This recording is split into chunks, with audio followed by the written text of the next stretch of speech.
Today it's an honor to be talking to one of my favorite townies of all time. I mean, my God, you're coming up on what, 8,000 posts on Dental Town. You've been on there. You're a legend on Dental Town, and I love your karma. I love your energy, and I can't believe how much you've done in such a short time. I mean, I'm 52. You're only 35. You could be my kid. You could be my son. I mean, you're crushing it, and God, you're just high energy. You're smart. Your attention to detail. I mean, If there's any dentist who's just crushing it on every detail, it's you, dude. How's it feel to be like the American dream dentist? Well, I appreciate your comments on me, but I just enjoy doing this. I don't think too much about it. They always say, it's nothing's work if you enjoy doing it. And some of the people in Dental Town, they're like, oh, you work too much. You spend all your time doing this stuff, but I love it. Like, right now it's what I want to do. That's what I focus my energy on. And Beats just sitting around wasting my day drinking beer or something like that, so I might as well put it to good use. So I enjoy it. Yeah, it's very nice to me. And it comes through loud and clear that you're doing this. I mean, it's not even work for you. It's your life. It's your passion. It's your hobby. And you're always just so high energy and good karma, and even perfect hair. I mean, you have perfect hair and perfect teeth. You're making me feel extra bald today, buddy. Extra old. I'm sorry. No, go ahead. I was going to say I never had braces when I was younger, so I think I was meant to be a dentist. That is a good one. So first of all, talk about your discovery. How did you get onto the Dental Maverick? I mean, you have a very interesting feedback that everybody on Dental Town talks about and loves. And I was talking to you before the show that your website, your 48 videos, I wish you'd put like your first one on Dental Town, just so the ones stumbling through could see it and get turned on to you. How did Dental Maverick come about, and tell us about that? Well, we'll go back in time for a little bit. I found Dental Town a long time ago, like in 2007. And I think one of the things you say about Dental Town is that you never practice alone. Okay, I believe that's what you say, and it's absolutely true. When I first became a dentist, I think we all learn traditionally, meaning that most dentists, they have an associateship, they work for someone, something like that, and they learn from the dentist that is their boss or their leader or something like that. But a lot of information that we learn from them, it's who did this boss guy learn from? Another guy that he worked for. So we learn very traditionally, and that may be great, but when you find a place like Dental Town or something like that, you see the possibilities of every type of dentist. Like when I became a dentist, I thought I would work for this dentist, and he told me it took him 10 years to become successful, and I thought, that's what I'm going to do because that's what he did. But then I found Dental Town, and I found that, whoa, there are all these dentists that are successful. There are some that are less successful, but there's a mixture of everything. And from this, you can learn everything. So I decided at one point, I'm going to open my own practice and I want to be successful. And how can I emulate these successful doctors? So I read everything on Dental Town. Like I think I spent 1 year reading 3 hours to 4 hours every day. I mean, that's all I did. So I gathered all the information, good and bad. I learned from people's successes, non-success stories, how they responded to things. And I inputted all that into my head so I could put it into my personal business. And as I grew my business, I've always wanted to be some sort of teacher. So Dental Town and the ability to type and communicate with other dentists is great because it gives me an outlet to just, I enjoy this, like I said, it gives me the opportunity just to talk to people. And then, eventually, I think at least I do fairly well enough, at least in my eyes. And then people started messaging me over time. They're saying, hey, you know what? You have some good information. Why don't you ever teach some of this stuff? And I never took it too seriously. And then one day, I do a lot of things. One of the other things I do is I run a business group in town. So the people in my group are like, I know you don't work Fridays, and I know all you do on Fridays is sit around and watch TV and drink some beer. Why don't you do something with your time? And I was like, you're absolutely right. I'm going to do this. So it took me a year to write this, and I wrote like over 160 pages of text, and I edited it, and I started creating this, and here we are. And so I enjoy doing this, and like I said, that's my story so far. So Dental Maverick is a book and a website with videos then? Well, I had to write the text first for myself personally. So it's like a script. Like I wrote it for myself, and then it gives me the ability to edit it and reposition it because when I first wrote it, it was just like a stream of consciousness. Like I wrote it, and I didn't like the format. I didn't like the layout. I didn't like how I ordered everything. So I had to re-edit it. And eventually I should copyright and eventually make it like a book and just release it as a book. But for the moment, I was thinking like, I wanted to do something visual with audio and with like like the video, there's stuff on the background because everyone learns differently. Okay, like there are some people that are just purely audio and they just want to listen to in the car, but there are other people that like seeing someone visually, the expression of it. Like when I do these videos, I'm pretty into it. Okay, like I'm pretty motivated by it, but so I hope that translates too, because if I'm really into this and someone's watching it and they see the energy and they see how I really believe in this, then they're more prone to believe in it. So that's why we did videos. Some people read with a book and eventually we just have text or something like that. Or maybe I could just, give a copy to all the people that sign up for this as a text. But I think this way I covered all the bases because people can watch me and they can listen or they can do whatever. They can turn off the screen if they want and just listen, or some people can just look at it. And I personally think the videos are also better for like when you're at home, your significant other watching it together like a social event. Sure. And your videos are perfect for staff meetings where you just sit there and say, okay, we're not going to see Pace for an hour, and let's look at this guy's energy and feed off that. And I think you know what I think you should do with your text, your 160 pages of text. You're talking about writing a book. The reason I started getting into these podcasts and have now done like 50 of them is the fact that this new smartphone, which when I was your age, you realize you're 35. When I was 35, there was no cell phones. I mean, nobody had a cell phone unless you had some government guy with this huge brick phone in a briefcase with a big battery and plugged it into your car lighter. And now what I'm seeing with what all the young dentists and all the dental schools are telling me is they like to do podcasts because they like to multitask. They like to. I have had most common feedback I've been getting on these that I do it while I'm an hour on the treadmill. That's what I do. Yeah, I do it. This lady dentist up the street from me says Saturday mornings takes me about 4 hours to do all the week's cleaning and laundry and all that stuff. And she goes, I listen to 4 of them back to back every Saturday morning doing all that stuff. So on your text, the next thing we're going to do is audiobooks because we've, I've had literally hundreds of books given to me over the years from dentists. And you should do the first one where you just read that. Probably take like 6 hours and do the first audiobook on our new Dental Town app. And I'm scheduled to go into a sound booth and read my book for 6 hours. And that would be that'd be awesome. Just that way, So what do you want to start with? Talk about the why you created Dental Maverick course, bridging gap with traditional consulting and weekend courses. Sure. I think there's a place for every type of educational format. Okay. Like I feel like I'm bridging the gap between traditional consulting and weekend courses. But certainly there's a benefit to everything. Like for example, weekend courses are great, but the downside is you have to take off time to travel. You lose production. And basically all the data that you want to learn, all the information is compressed really greatly into like this short time frame. So I don't know about you, but a lot of times if I learn something new, it takes time for my brain to absorb and that marinate in my mind. Like I've gone to some great courses and I go home and I think about it. And even though I have the manual, the textbook or whatever I've learned, I only remember certain key points. So I don't feel like for weekend courses, you get the advantage of having the ability to let some of these major topics, even though they might be very simple, to absorb in you so your mind processes it. On the other hand, traditional consulting is great. There's it's awesome because if you want to, I feel like if you want to abate your responsibility, you can have someone that holds your hand. They can take over all the responsibilities for you. They can manage your staff. They can teach your office systems. They can enforce the systems. But the downside to traditional consulting is that, one, at least I feel like your leadership skills may not grow like you want to because you're offloading the duties to someone else. And secondly, what happens when do you end your contract with them? If you don't have the leadership skills, then you may have all these systems and checklists, but if you don't have the leadership to enforce these or keep your staff accountable for it, then you start tapering off and you lose some of the value of the consulting. I want to stop you right there because that's a big concept. So do you think leaders are born? Do you think that you're just either born a singer, a dancer, an athlete, a leader, or you're not? And yes or no on that. Do you think you're born a leader? And if you think maybe I wasn't born a singer, song, or dance writer, athlete, whatever, first of all, how do you define leadership and how do you develop leadership skills? And because you did it at an incredibly young age. Sure, I think that's a great question. Like there are I personally believe that there are certain things like physical things that you just can or can't do.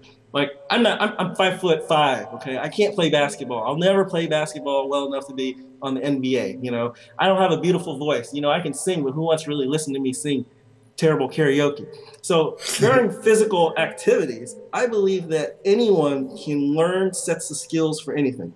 Like most people in downtown, if they see me and they see my posts, they think I'm this type of person, and I am now. But if you knew me years ago, especially before I started and I signed my note for whatever money to build my own office, I was a different person.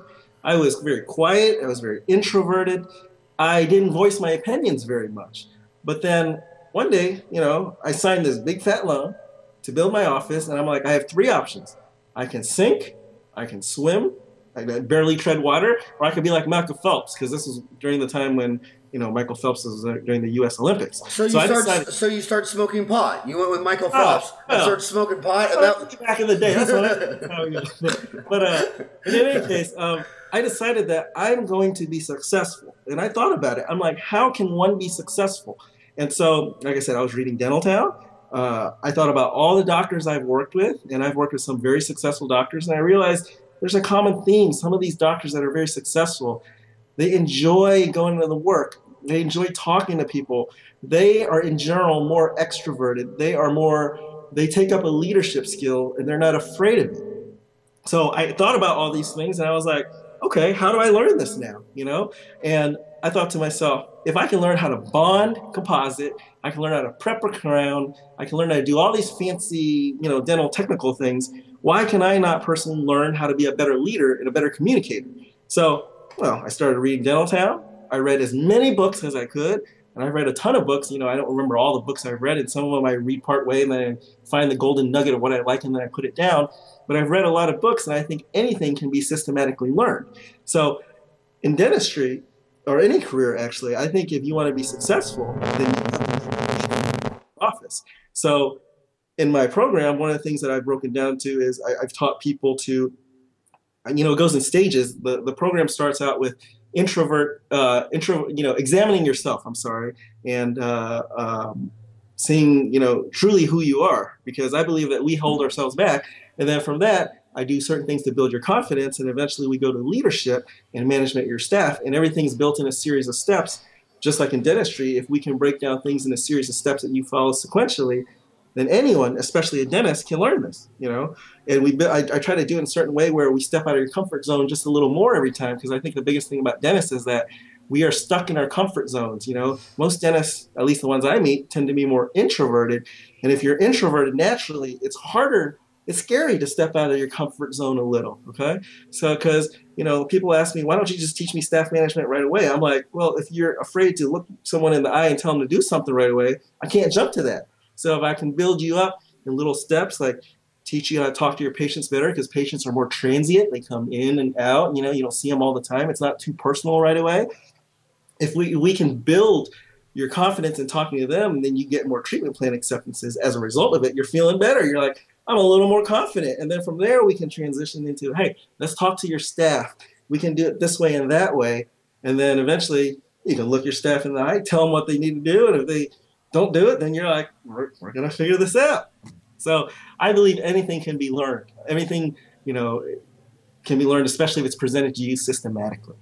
So what are the low-hanging fruit common problems you see in dentists and leadership? Like when you talk to dentists, where are they failing in leadership? What do they need to focus on?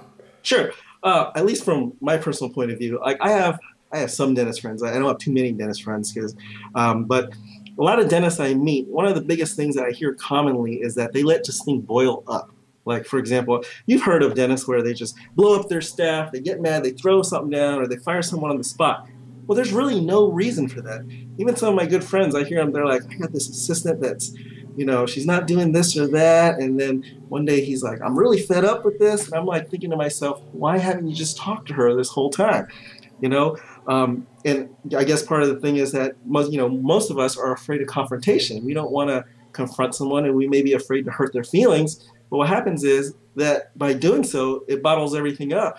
And in the end, you might make a rash decision. Like a lot of these things that occur, like for someone that bottles things up, it's simply because maybe the staff didn't know what you expected, or maybe it's your fault. You never voiced to your employee what they should do in this situation, or if they were doing something you didn't like, you never corrected them. So over time, these little things just build up, and then they accumulate. So I think most dentists, if they just recognize, and in the lecture I break down 4 reasons why management of staff is needed, if they just recognize this, then they can address these at very early stages where it's actually nothing. I mean, a lot of these little things, if you just told them what you expected right at the beginning, then you don't have to let it fester for a year, and then result. I tell dentists, they'll say, I can't believe my assistant does that, or I can't believe my hygienist does this. And I try to tell them, I say, well, why do you think your hygienist does that and a palm tree doesn't do that? Why does your hygienist do it? Don't compare your hygienist to another hygienist. Compare it to a palm tree. I believe a lot of this is hardwired at birth, and we're a social animal. So our success was based on that a group of 25 monkeys and apes and we all work together. So you're hardwired not to disrupt the group and to be confrontational. You're hardwired like, we need to get along. And if that hurt my feelings or I don't like that, I just got to suck it up. And then one day they explode. So I'm always telling people that you have a little 5% frontal cortex that should be able to understand how the 95% unconscious is hardwired. So yeah, you just want to hold it all in, but you have to outthink that and say, wow, we can argue facts, but we can't argue feelings. And this is really pissing me off. And I need to smile and say, hey, when you do that, that really bothers me. They just need to let the air out a little all the time instead of just popping one day. Sure. So how would you recommend a dentist develop their leadership skills? Well, there's personally for what I did is or for anyone actually, if you want to develop leadership skills, you can read 50 million books, okay? You can read the experiences of all the successful people in Dental Town and the unsuccessful people also, because really you can find a trend about why people are successful or unsuccessful. You can go to courses like Dale Carnegie courses that teach you communication and leadership. Or I'm going to plug it here. You can take my course, guys. It's distill all the information for you. Okay. And by the way, everybody that talks about your course to me said just loves it. I mean, and Howard Goldstein is in charge of online CE and the message boards, and we both agree that, my God, everyone is your fan. I mean, no one's ever watched any of your videos and said, well, that was a waste of time. I didn't learn anything. They're just like, my God, that guy is awesome. Well, it's amazing. How long has that been up?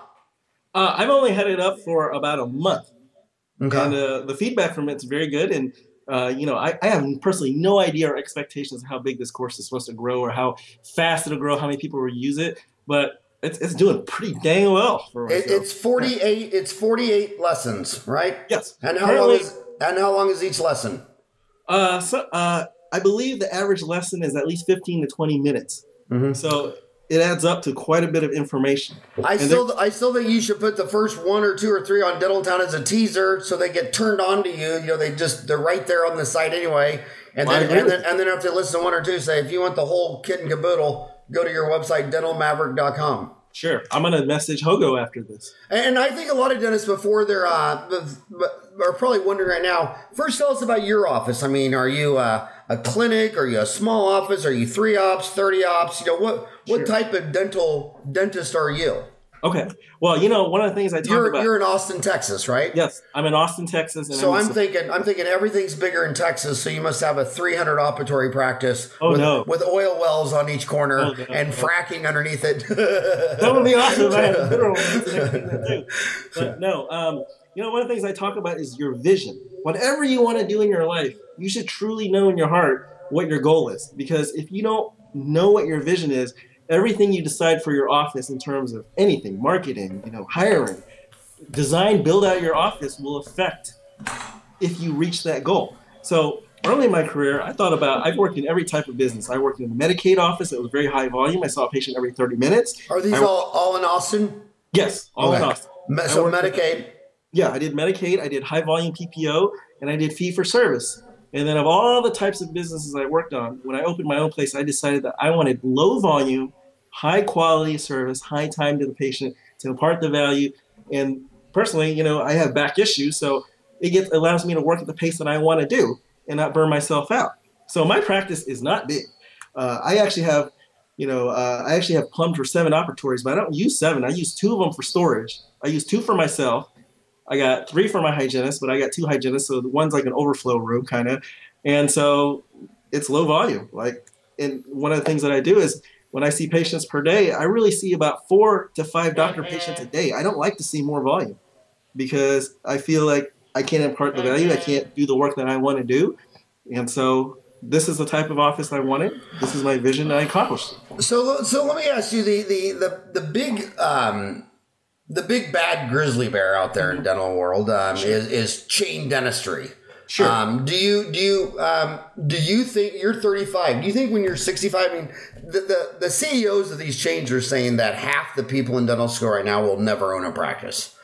Do you believe that when you're 35, when you're 45 or 55 or 65, let's say 45, 10 years now, do you really believe that half the dental students in dental school today will never own their own practice and can even do anything you're talking about? Or do you think, or what do you think about corporate dentistry?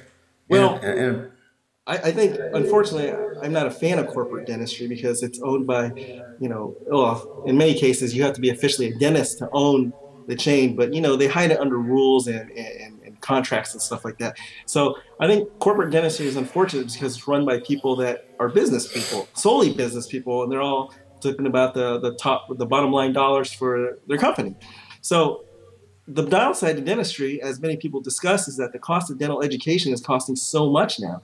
Like when I graduated, it's still a lot. It was like, I don't know what I have, $120,000 in loans.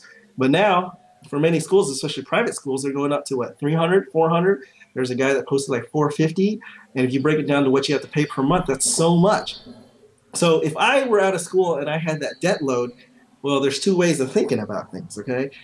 I believe that the traditional form of thinking is that, well, you know what? I'm going to get a job.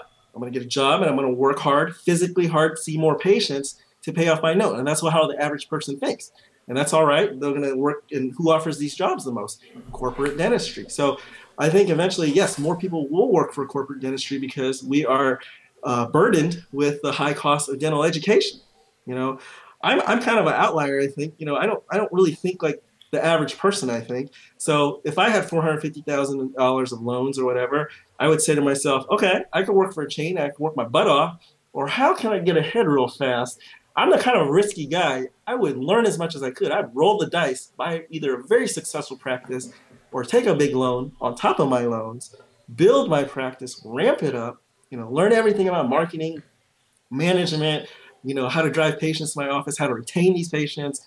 I would do everything to build myself up so I could pay off my loans real fast. Like in my case, I paid off almost $1 million worth of loans in under 5 years. I mean, I was like, I'm going to get rid of this debt because I like toys too. I buy a CEREC machine, I buy a Periolase, I buy all the things because that's the style of dentistry I want. But that's not the average person. So to answer your question, unfortunately, I think as time goes by, we will have more people that work for corporate dentistry because we are burdened by the debt of dental school. And it's getting ridiculous because it's a profit center for dental schools. Okay, so you talked about the burden of debt from dental school. What about the burden of debt? I notice on Dental Town, I always look at the what people are searching each month. Obviously, Sure. Obviously, if the item costs $100, you're not going to spend 3 hours deciding which one to buy. But if something costs $100,000, you're going to spend tens of hours thinking about it, I would say. Absolutely. So there's some big high price stuff out there. So talk to these people out there who are looking at like $100,000 to go from a 2D to a 3D x-ray machine like a CBCT, or $100,000 to go from using a lab up the street to CAD CAM, or $50,000 to go from no laser to a laser. Talk about, would you mind talking about those big cash decisions? Because that's when they're really sweating out. And that's where Dental Town, when I say no dentists have to practice solo again, that's when the reps get done giving them their pitch. They're like, I don't want to be pitched by a rep all by myself. I want to log on to Dental Town and talk to all these amazing minds like yourself. Talk about those 3 very expensive decisions. Sure. Reps, when they come to you, they're just like any business person. It's their job to sell things, okay? And I fully respect that.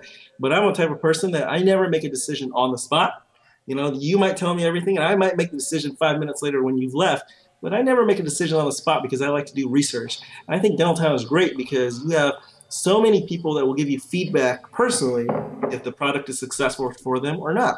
But to answer your question about these expensive products and what you buy, once again, I think your vision of what your office will be, what the type of practice that you want to work in, ultimately determines everything. If I worked in a high volume Medicaid office, do I want to buy a perioles or a CEREC machine?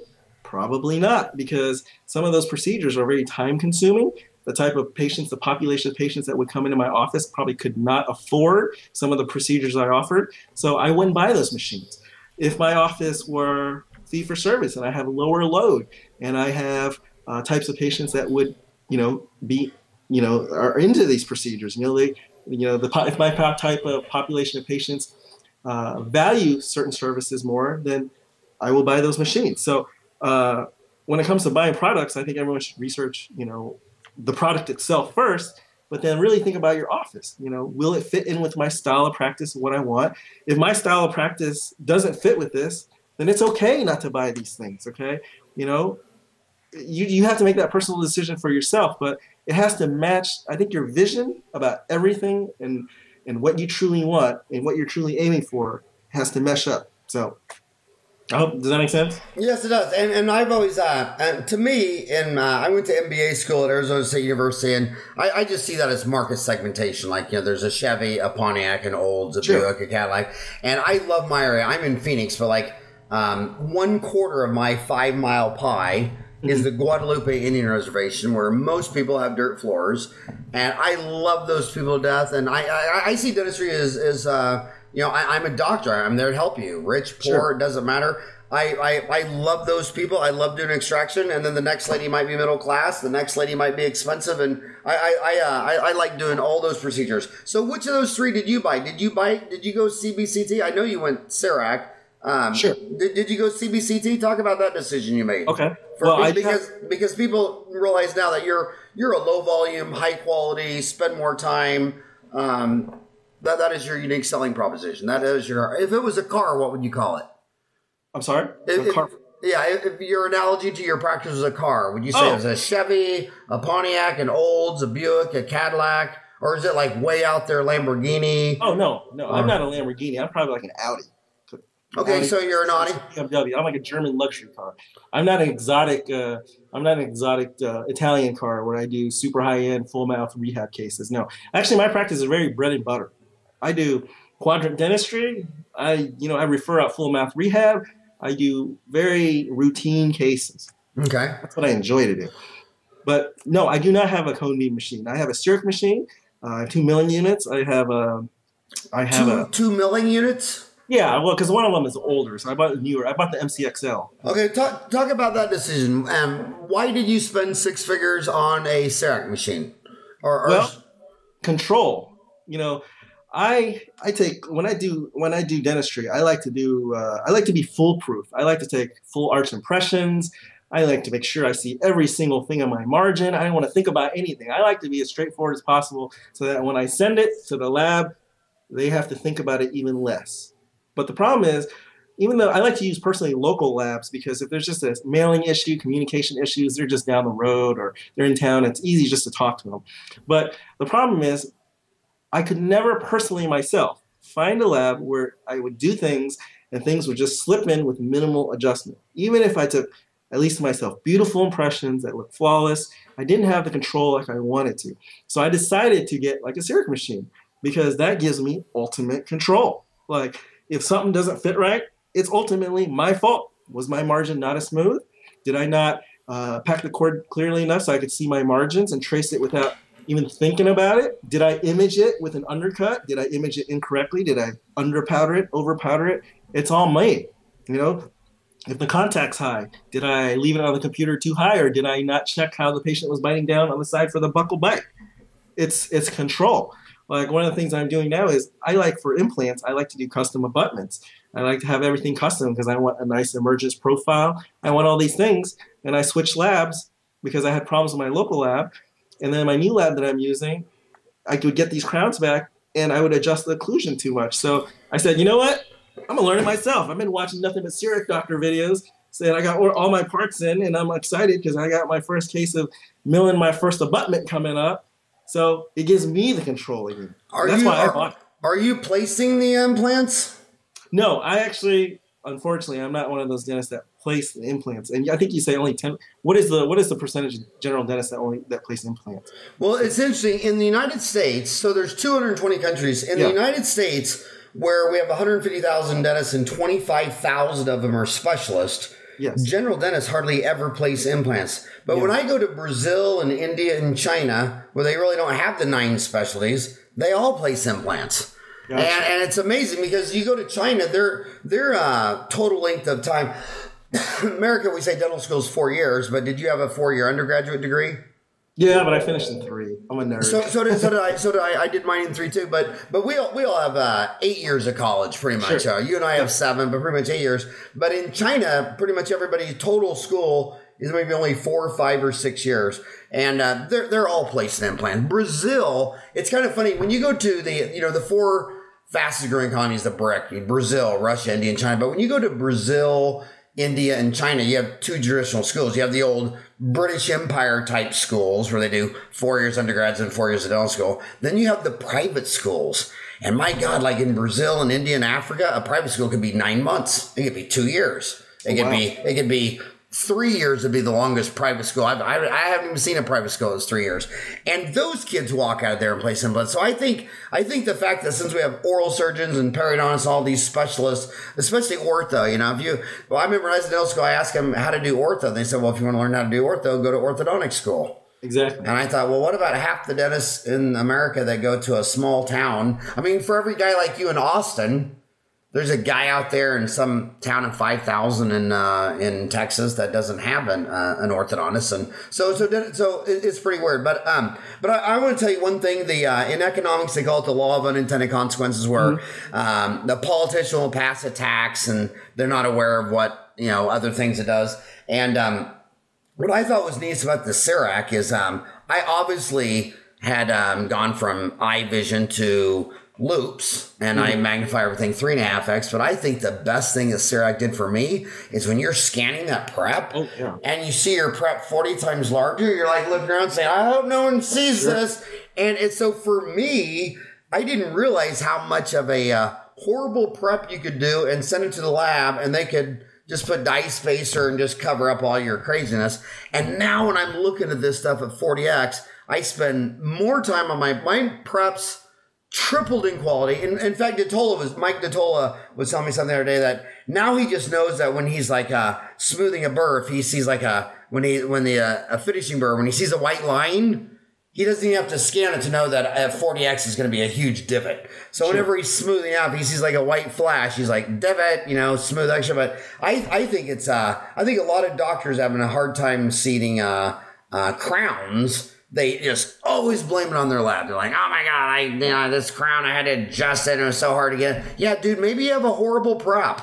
Maybe it was rough. And then you see some of these guys on Dental Town that the prep looks like it was almost polished acrylic. Those are the crowns that drop in. So yeah, so seeing anything 40 times larger just makes you better. I agree with you. I see some of my my initial CIRAC crowns, and I always take a post-op X-ray to make sure the margins are closed and stuff like that. And they're closed, but I wear higher magnification now, but I can look at my initial ones, and I'm like, man, that margin could have been a lot smoother. And my margins now are way smoother because you're right. As you blow them up, you're just looking at it. You're like, what? That doesn't look good. Then now you just know. You just what type don't know because you don't see it. What type of magnification are you wearing on your eyes? I think I wear 3.5. 3.5, and do you wear a light on your forehead? Oh, of course. That's the best. Yeah. What light are you using? What light and loops are you using? You know what? I used to use oroscopic, but now I use everything Lumidet. I use their Lumidet through the lens. I think it's 3.5. I think it is, or 3.2 or something like that. And I use their light, and all my assistants, all my staff, they have their own lights and stuff because when they do work, they can just see more. Yeah, that was a big deal for my quality too. Is that you go into a dental office and the dentist has loops on. But his assistant doesn't. His hygienist doesn't. It's like, you need them. Yeah. Why would you not have your clinical assistant and your hygienist? I had a dentist who complained the other day about his hygienist left some tartar or whatever, and you could see it on the bite wing or whatever. I'm like, well, why? I mean, she's the same age you. You're both 40, and you're wearing 3.5s, and she's wearing naked eye vision. I mean, and you know what? It's crazy. If you ever take off your loops or you turn off your light and you try to look in someone's mouth, you're like, I can't see anything. Oh, I'm so spoiled now that I had a loop issue. One of them fogged. Yeah. So I told myself I'm done for the day. And they're like, "Are you kidding me? You didn't wear loops the first 5 years you practiced." I said, "Well, I can't do it without." So now they have 2 loops and 2 lights because they had no idea that Howard would cancel patients if his loops went out. I got backups of everything now. Same thing. Yeah, redundancy. So what is the low-hanging fruit, would you say, of, you have 48 videotapes. How many hours would it take just for a dentist listening to watch those from start to finish? I am not exactly sure, but I think it's in the 13 to 14 hour range. And you're right about weekend courses. I want to say one thing about weekend courses. When I look back at like the 5 weeks I spent at the Pink Institute, now, a decade later or 2 decades later, whatever, I think the neatest thing about going to those courses was meeting people like you at those courses. I mean, I look back and like I went through the whole Carl Mission Institute, 7 3-day weekends. And I mean, some of those guys are still my best friends in implants. So I like the social side. That's what I love about Dental Town. I love meeting people like you. You know what I mean? I love the social aspect. But as far as learning information, it's amazing how all the research is coming out saying the whole education system in America is wrong. A kid can't learn from 8 to 3:30. That's not how a brain works. And pretty much after an hour, the brain's done and needs to walk around and eat something and scratch and, do something. And I love how your videos, talk about the links of your videos. They're, Sure. Like I said, there's a reason that I picked the videos between not too long, like 15 to 20 minutes. Some of them are actually a little longer, but I don't like to keep them too long because there's a statistic somewhere that I did research on Google somewhere. It says people's video attention for watching videos online is about 15 minutes or so. After that, they start losing attention. So I like to get my, when you go to courses, there's a lot of filler, there's a lot of, hey, anyone have questions? Let's take a break and do stuff like that. So when you're in my videos, because I'm writing it and, I'm to the point, I'm pretty concise. I try to pack all the information in such a manner that you can understand it in about 15 to 20 minutes. And I end each video with highlights that you should implement and think about for the next week or so. Because like I said, I think to learn stuff, it takes your mind time to marinate on the things that you learn. Some of the things might be simple principles, but they're profound.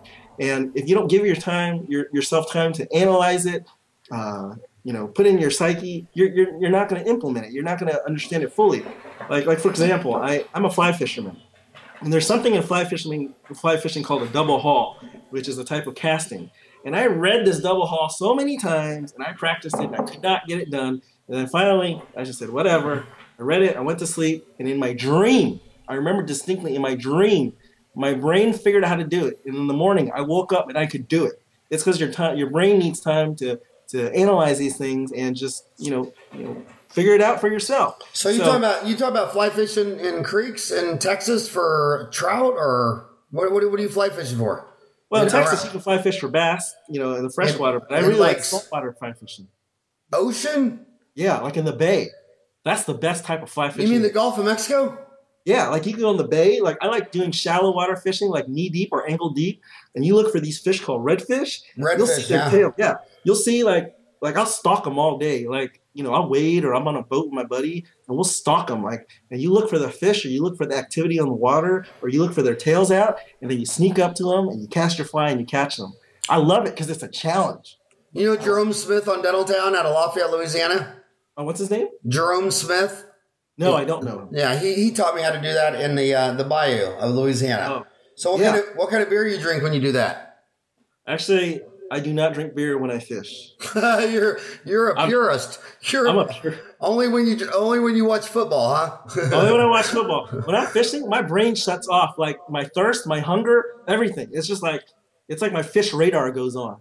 I want to move your amazing mind to the most stressful part for dentists. I mean, they've told me this for 27 years. They would much rather do a root canal filling in a crown than try to manage staff. And I don't want to throw anybody a bridge, but I'm not, if you worked in dentistry, 98% of your employees are women.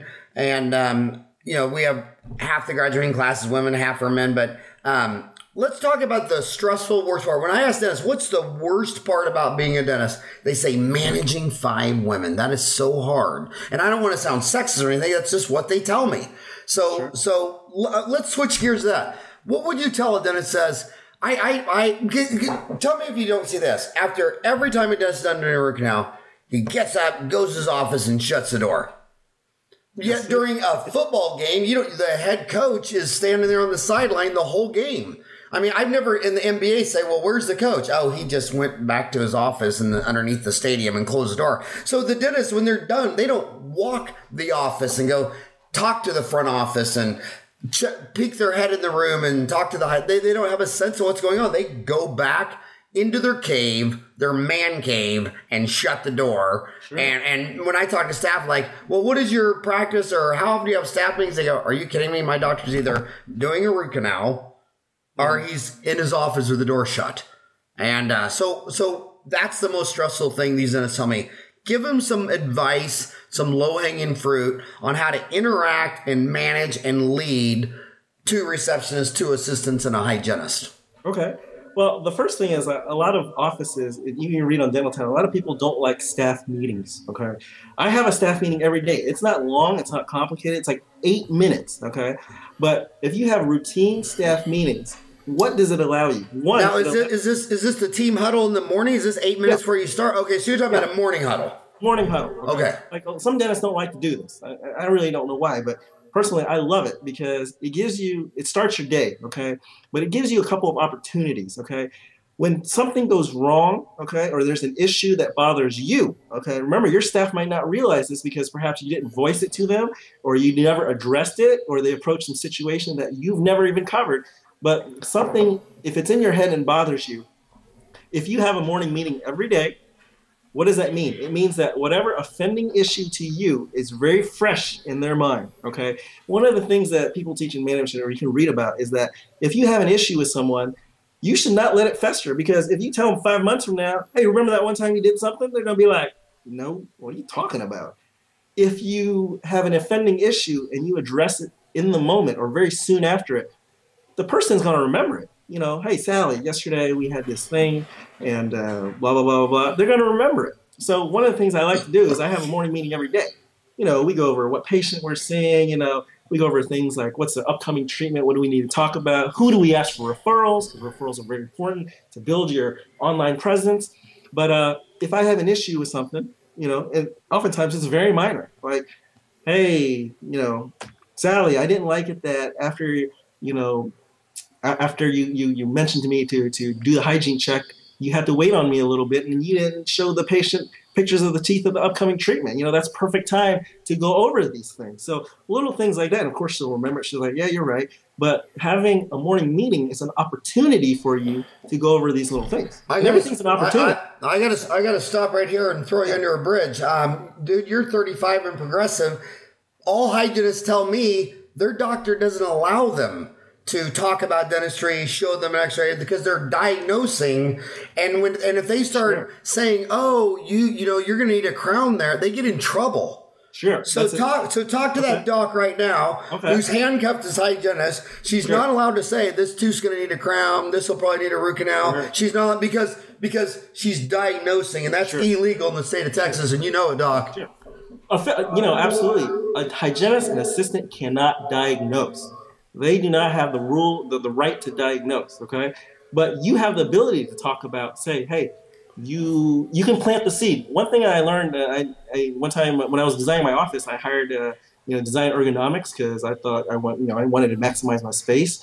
And I was very curious. I was like, how does David Ahern, the owner of Design Ergonomics, do work? You know, so I kept bugging him, and finally they transferred me the call, or he called me back or something like that. And I had some time to talk to him. And I was like, hey, what do you do? And I was like, what do you do to know what's going on? And he told me some secrets. He was like, I have my hygienist cover things that she suspects is going on. And so he just told me very briefly about it. So I thought about it and I expanded on that. And this is how I do in my office, okay? Like, your hygienist, your staff cannot legally diagnose something. But certainly, if they're in the mouth and they're working on teeth, and they see a tooth with a big crack or obviously a big cavity, They can show. I call it in my video series co-diagnosing. I made up that term. I don't know if it's a real term or not, but certainly they can show the picture of it and be like, "Oh, Mrs. Smith, I don't know if you saw this tooth right here. You can see that there's a big hole here. There's a fracture. There's probably something going on right here. It looks like possibly a big cavity. I'm not sure. Dr. Pham's going to come in. He's going to confirm all these, and he's going to discuss it with you. So they can do what's called planting the seed. Anything that they see, they can show. That's why I have intraoral cameras. They can show all these things, and they can plant the seed to the patient of possibly what's going on. But I make sure they tell them, all these things that they're saying, they're just giving you they're just showing you the facts of what they see. But Dr. Pham, myself, is going to come in and confirm if these are true or not. So, to those people that say, "Oh, I don't want my hygienist doing anything," you're missing out, because one of the things that you can read about is that for a patient to understand or accept something, they have to hear it multiple times. Okay, there's like a magic number. I'd say at least 3 times or more. So if you can have your hygienist, your assistant talking about it when they hand off, your front desk, and also talk about calibrating your staff, meaning that everyone in your office should understand. And I do this with all my staff at least once a year. I show them x-rays of things. I show them pictures of things. And we call it a calibration meeting, where they understand what I'm looking for, why we do all these procedures, how it affects the patient, how it benefits the patient. I answer all their questions if they don't understand it. If I have a new employee, I might have a lunch with her where I go over all these things so that she understands it, so everyone's on the same page. So when my hygienist or my assistant, no, they cannot legally diagnose anything. They don't put it, they do not tell the patient, "You have a cavity here and we need to do this." They may say, "Look, you see a hole here. We see cracks here. You see this big black thing? That's kind of soft. There's a broken part of your tooth." Dr. Pham's going to come in here and he's going to tell you what's going on, but they can plant the seeds. They can show the patients everything that they suspect is going on, but of course, never legally diagnose. So Doc, on those memory studies, whenever I read memory studies, they say that you're right, you got to hear it multiple times.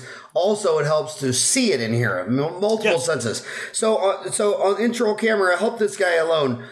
What intraoral camera did you buy? Do you print out a Polaroid picture, or is this digitally on the screen? Sure. Do you still use film X-ray, or did you go digital? And do you think explaining dentistry is better with an oral picture on a computer screen or a digital X-ray picture, or does it really not matter? Sure. So in my office, I have big TV screens. I think they're close to 30 inches, I believe. I'm not sure. That comes from the ceiling down. So we show all our X-rays or all our pictures up there. Now, I believe in everything in life, there's a cost to benefit ratio. Like, I can buy $5,000 cameras that show every single detail in the world. But honestly, do I really need that? Now, believe it or not, I get my cameras. I don't buy very expensive cameras. I use cameras on eBay. I put plastic sleeves over them for, obviously infection control, but they're just simple cameras. I actually have a... You mean an extraoral camera, or you mean an intraoral camera? Intraoral camera. And what brand? I mean, you mean just anything used? I went on eBay and I looked up intraoral camera, and I bought one that's like $150 or something like that, just to test it out. Oh my God. Did you start a thread on this on Dentaltown? No, there are other threads, but there are many people that on Dentaltown have used this very similar cameras. I think they're called like MD740 or something like that. Please email me that. I got to see that. Okay. That's amazing, because there's no reason an intraoral camera should be $10,000, right? No, well, there are some that have very high quality optics, but the question is, it's like everything cost and benefit. If you're just showing a patient and it's clearly a broken tooth or clearly big crack lines, how much resolution do we clearly need?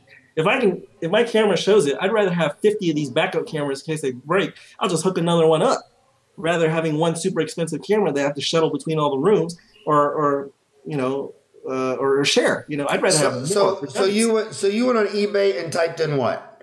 Dental intraoral cameras, and then I saw some, and then I searched Dentaltown old threads just to see people's responses of what worked or not. I just took a gamble. I don't really care. It's like $150 or something like that. If it breaks, then whatever. It's not the end of the world. I spent $150 on it. And you know what? One of the biggest unused hidden secret assets of Dentaltown is the free classified ads. I mean, dentists will go out and buy the most expensive stuff, and like, dude, there's 10 of them for sale on the free classified ads for half off, a third, sure. A quarter. Okay, so you went to eBay and typed in intraoral camera. Yeah. Are you using film or are you using digital? I'm everything digital. Okay. Do you have a need to print out the X-ray, or just showing it is enough with the camera and the X-ray? Is that enough, or are you printing them out, or? I don't print them out. Like I said, I train my hygienist and my assistants to show things that they know that I would show the patient. So before I step in, usually they've already shown the X-ray if it's significant. If you can see the calculus or you see big cavities or obviously a non-dental person can see, I make sure they show them. If it's a tooth with a broken cusp, a big cavity, a busted out, you've seen those teeth with huge gray halos on the facial cusp because there's like a big decay, then we show it. And you asked a question earlier, what works best? Well, pictures work best because sometimes not work best, but sometimes pictures are worth 1,000 words. It gives them very clearly a view of their tooth that they've probably never seen in their whole life. But one of the things that I also talk about in my lecture is that you should always, anticipate what the patient's going to think. You can term it addressing the objection before it is one. But a lot of times people will look at a picture and they're like, I love it when people have teeth that are broken or, obviously a big cavity. I'm like, you see that? They're like, dang, doc, that doesn't look good. I'm like, does it hurt? And they're like, no.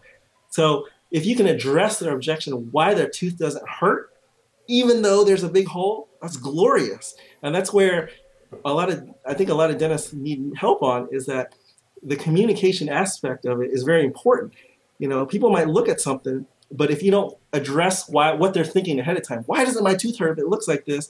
And if you create a story using analogies or stories, whatever, you could paint them through this path where you show them this picture and you say, hey, this is why your tooth doesn't hurt, because your enamel is the hardest thing in your body. In the middle of the tooth, there's a nerve. You got to eat through all this stuff before you get towards the nerve, and average person has no discomfort until the cavity's on top of the nerve. Boom! It makes sense to them, and all of a sudden they're like, now I see my dentist. This finally makes sense to me. I see the value. I'm going to go do this now. So I want to say one comment on that. I also think that and when I grew up, our family, my mom and dad were very Catholic. My two older sisters went straight to the Catholic nunnery right out of high school.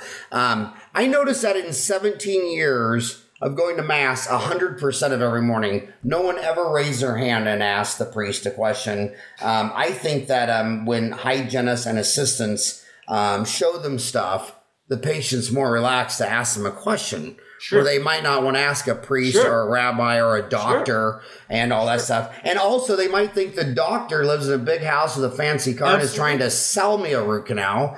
But when the sweet little dental assistant or hygienist says you need a root canal, very different. But I only get you for 8 more minutes, and I hope you come back another day and do another one with me. But so if you're because I know what these dentists are thinking. They're saying, well, doc, if you're a low volume, high quality patients, where are you getting these patients? I mean, is it because since you're slowing down and taking the time, it's all word of mouth referral, or are you also augmenting that with any marketing? Is any marketing helping you find these types of patients? Can you spend? I only got you for 7 more minutes. Can you talk about that a little bit? Absolutely. Well, I think there's 3 tiers of patients. Okay, and I'm just going to call them tiers for the sake of it. There is the type of patient that is mostly concerned about the cost, and that's typically the DMO Medicaid crowd. There's the type of patients that are the fee-for-service crowd, which are more concerned with quality or perception of quality and making themselves feel important and giving having time with the doctor, And then there's the mid crowd, which is like the PPO one that is concerned with that, but more swayed by crisis. Okay, so once again, I go back to vision because you need to understand which market that you're aiming towards. Okay, if you market wrong towards the type of market that you intend to be, then you shoot yourself in the foot. So I understand my market. I'm a fee-for-service office, so I do a lot of marketing. I send next year. I took it a little easy this year because I want to just work a little less. But next year I'm going to ramp back up. But next year I'm going to send at least 100,000 mailers to direct mail. You're still into the old school, old-fashioned print direct mail in the mailbox. It really works. I swear it works. I can track. And is this a 1 mile radius of your office, a 2 mile, 3 mile, or? I do 3 zip codes, which I believe goes up to like 4 miles ish around my neighborhood. Because 4 mile diameter. Yes. Okay. Yes. 4 mile diameter. Yes. Because I've tracked over the years certain areas not to advertise to, because I realized I was advertising to those patients when they came to my office. Like I said, their priorities were different, so I would never see them again. So I've tailored my advertising, but I do a lot of direct mailing. We do get a lot of word of mouth. Okay. Location is certainly important. When I first came to this area, There were 3 dentists before that didn't take this because the cost of build out was very high. But I'm like, this location is golden. The average dentist thinks that, hey, this is just all cost. But I'm like, the cost of my location will clearly outweigh the cost that I would spend, the difference in advertising, and it'd be more effective. Explain that. Does that mean you're in a high visible commercial retail center? Describe the retail center. Well, is it a grocery store? Is it what is the retail center? I live in a very nice part of town.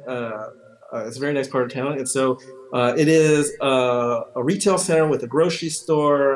I'm almost next to Starbucks, so it's a very high visibility.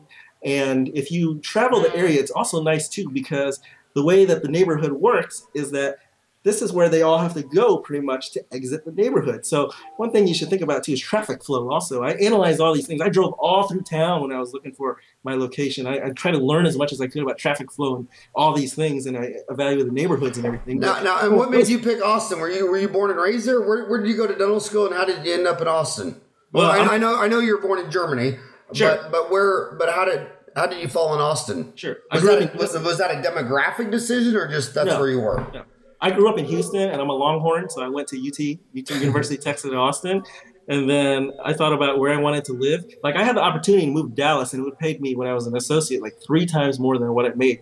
But I told myself, long-term commitment. I want to live in Austin because I enjoy the city. I enjoy the lifestyle. It's not a concrete city like Houston that's so big. I get to do outdoor things. And so I picked Austin. So long-term plan, I picked Austin, and when I was ready to open, I drove all around town. I didn't, I had a demographic report eventually, but the best thing, personally, in my opinion, is going on Google Maps, typing in dentists for areas that you want to see. You plot them. I print them out. I drove everywhere in the city to confirm these areas. And then that's genius. I never thought. I just got flat out like, wow. So go over the details of that, exactly how you got to the older dentists like me.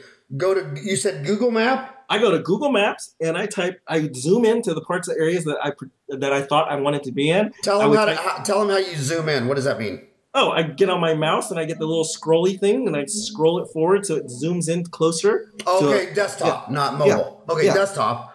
Yeah, it's easier to do on your desktop because you're looking at a big screen. Okay. And then I type in dentist and I see where it boop, boop, boop, boop, boop, plots it. And then I look at it and I'm like, oh, there's high saturation here, or there's an area open spot right here, and then I print these maps out and I put little red dots and then I got my car and I drove around the city. And once I found the areas that looked good, I looked for commercial buildings that were available, and then I jotted the information and I drove the neighborhood. Can you do me a huge favor? I'm in about a dozen dental schools a year every year. I lecture in there for free. You need to start a thread, how to use Google Maps for demographics and some screenshots. And then I can email that to every dental student, because we know who the dental students are because their email address is, and there's only like 54 different email addresses, and every one of those dental schools, about 80-90% of them are members. I'd love for you to start that thread and me email it to everybody with a dental student, because that's very simple. That's genius. That is genius. Because I think there's value in a demographic report, but remember, demographic reports are they give you so much information. I get this paper and there's so much information, but I don't care what people say. To me, there's nothing like driving the area, because you see the neighborhood, you see the people that live there. Like, for example, if I go through a neighborhood and I see in the immediate area and I see a bunch of lawns that are unkept, they don't follow the HOA, then that tells me, okay, the type of practice that if I wanted to build, like a high-end practice, would it work in this area? No, probably, because the people that they don't keep their lawns upkept. So what is important to them, It gives you a lot of information. Everything in life is psychology, Dentistry is psychology. So you're talking about new patients. That really surprised me that a young high-tech kid like yourself is into old school direct mail that's been around for a century. That was neat. You obviously went for the location. Obviously, by going lower volume, you're going to get more word of mouth referral because you're spending time with these people. Sure. But besides location, direct mail, and word of mouth referral from low volume spending time, is there any other? Oh, absolutely. One of the biggest growths that I have right now is Google. And so one of the things that I do now is, there's that guy, Bob Summers. He types on the, Dental Town every once in a while. He owns that Best Local Review website or something like that someone posted once. And it's glorious and it's genius because they tell you to ask someone for a review at the height of their experience. Meaning, you're not going to ask someone that had a terrible experience to write a review. You're going to ask someone they're like, this is the most glorious thing ever. And then, so the beauty of this program is that it gives you more control, because if you ask for a review of someone that likes you, when they go in, you send them an email through this program, it asks you what they want to rate you. If it says 5 stars, then they send you to the review sites. If it's less than 5 stars, it sends you to your site that posts you their review so you can read it, but it doesn't go on the public internet. And what's the name of that? Best Local Review, I believe. BestLocalReview.com. I believe that's what it's called. I don't want to recall off the top of my head, but in any case, so what happens is, like, compared to the dentists around me, I have at least 5 to 6 times the number of Google reviews. My ranking is much higher, and I know Google ranks your reviews and the consistency of it and the numbers of reviews to determine your placement on Google. So not only do I have a lot of reviews, I have current reviews that keep going up, that keep getting posted versus other ones. And that's bestlocalreviews.com. I believe so. I can check on my computer. Is there a thread on that on Dentaltown? There is a thread somewhere. And that's how I found out about it. Someone was like, I use this program and now I have more reviews. And I read about it. It's like $50 a month or something like that. But it's totally worth it. Well, buddy, we are out of time. That was the fastest hour podcast I've ever done. I had fun. I did. And thank you for your 8,000 amazing posts on Dentaltown. Thank you for dentalmaverick.com. Is there any, what if someone just wants to send you an email? Can they do that? Or sure. They can send me, they can go to my website, dentalmaverick.com, or they could just send me an email to tuan@dentalmaverick.com, and it goes to my phone, and I'll read it. I read all my emails. And spell out Dental Maverick just in case they... Sure. It's DentalMaverick.com. And I could send you an email, Tuan, Tuan, @dentalmaverick.com. Yes. And gosh, thanks for an hour. Thanks for inviting me. It was fun. I hope you put up a teaser of your 48 video program. I hope you put a teaser up on Dentaltown so the people can stumble on that. And thank you for all that you do, buddy. All right. Well, I appreciate it. Thanks for the invite. This was fun. Okay. Thanks a lot. Have a great day. Have a good one. Bye.